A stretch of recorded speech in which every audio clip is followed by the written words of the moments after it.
একটু সামনে যে দৃশ্যটা, এটি নিমসার যেই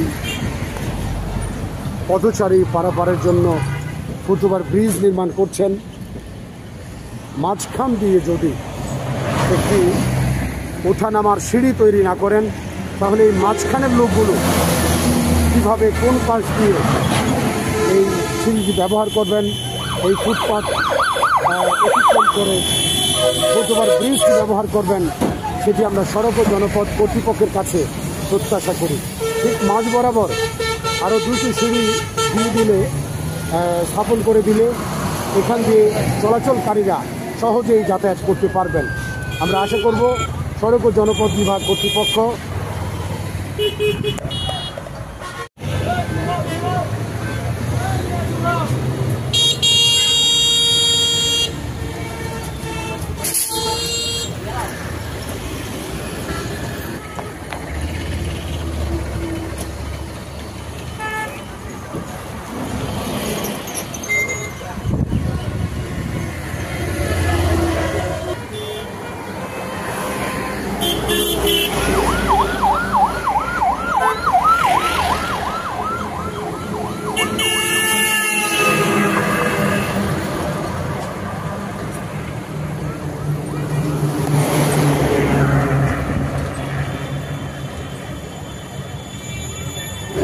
এই লম্বা ফুটওভার ব্রিজ পাড়ি দেওয়ার জন্য মানুষ মাঝখানে যারা আছে তারা কিভাবে পাড়ি দেবেন?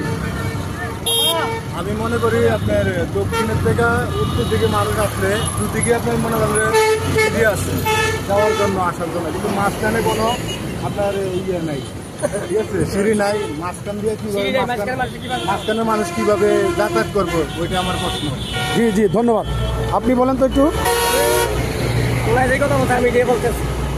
এত বড় এত লম্বা ব্রিজটা ওই পারে ওই পার যাইলে ওই পার তাই পার যাবো, মাঝখানের লোকটি কোনটা পারিব, কিভাবে যাইব? কারণ এটা তো বড় বাজার। এই তো রোড পারে যাইতেইব, এদিক থেকে সিঁড়ি তুলতে উঠতে হতো, তো মাঝখানে সিঁড়ি নাই, তো এই যে মাঝখানে মানুষটা রোড পারে যাইতেইব। অনেক ধন্যবাদ। আসসালামু আলাইকুম। ধন্যবাদ। খুব শীঘ্রই হয়ে যাবে। এই যে লম্বা ফুটওভার ব্রিজ মহাসড়কে নিমসার একটি বৃহত্তর সবজি বাজার, এটি কতটা জনস্বার্থে যৌক্তিক আপনি মনে করছেন? 100% যৌক্তিক এবং উপকারী ওভারব্রিজটা। জি, এই যে লম্বা সেতু ফুটওভার ব্রিজ মাঝখানে চলাচলের জন্য যেহেতু একটি বাজার, সেখানে আরও সিঁড়ি প্রয়োজন কিনা?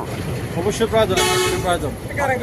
জি, যেহেতু এটি বাজার, হ্যাঁ, তাহলে চলাচল বেশি, সিঁড়ি প্রয়োজন, সিঁড়ির প্রয়োজন, দূরত্ব লম্বাটা কমে যাবে। অনেক ধন্যবাদ। আপনি একটু বলেন। জি, সিঁড়ির প্রয়োজন। সিঁড়ির প্রয়োজন যেহেতু মাঝখানে অনেক লোকের সমাগম, এদিক দিয়ে মানুষ আসা যাওয়া করে, অবশ্যই সিঁড়ির প্রয়োজন। যদি সিঁড়ি এই ধরনের ব্যবস্থা না হয় তাহলে লোকজনের মৃত্যুর ঝুঁকি। আবার রাস্তা পাড়ি দিয়ে গিয়ে ব্রিজে উঠতে হবে। ব্রিজের দরকার, রাস্তা পার হওয়ার জন্য ব্রিজের দরকার। ধন্যবাদ। দর্শক, আমরা আপনাদের দেখানোর চেষ্টা করছি, এটি হচ্ছে ঢাকা চট্টগ্রাম মহাসড়কের গৌরীপুর বাস স্ট্যান্ডের চিত্র, যেখানে এই এত বড় একটি লম্বা ফুটওভার ব্রিজ মাঝখানে, পরবর্তীতে এটি সড়ক ও জনপথ কর্তৃপক্ষ স্থাপন করেছেন। এতে করে এই দুই পাশের সহ মাঝখানের এই পথচারীদের চলাচলে অনেকটা সুগম হয়েছে পথ। আমরা এমনটাই প্রত্যাশা করছি নিমসার বাজারে যে ফুটওভার ব্রিজটি নির্মাণ করছেন সড়ক ও জনপথ, এমনটা হলে চলাচলের জন্য সবচেয়ে সুবিধা হবে। ধন্যবাদ যারা দেখছেন ভয়েস অফ বাংলাদেশ।